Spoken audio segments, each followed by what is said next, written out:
will Present. present a special gift for Miss Bernadette Neri. Magandang gabi po. Ako po si Attorney Raymond from Ladlad Party List at naimbitahan po ako ng Task Force Pride na magbigay ng isang special award.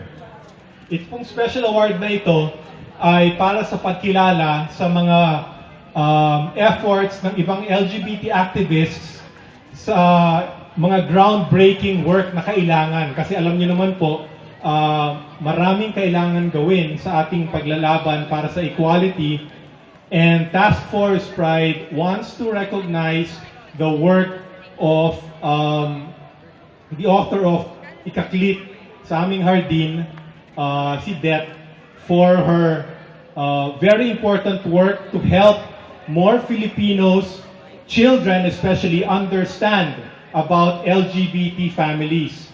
So, without further ado, this is a surprise for Det. Hindi rin niya alam ito. So, meron pong ginagawang special na award. Ang pangalan ay Gawad Ikaklit. At ibibigay ito sa author ng Ikaklit sa aming hardin. So, congratulations, Det.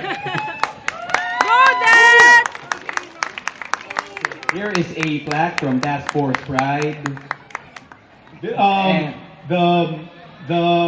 prize is called Gawad Ikaklit, and this is awarded to Bernadette Neri on 8 December 2012 from Task Force Pride Philippines. So congratulations there. And another is a Sonny Garcia painting donated by Sonny Garcia himself. Again, Wow, surprise. once again, round of applause, guys. Congratulations. Congratulations there. Salamat.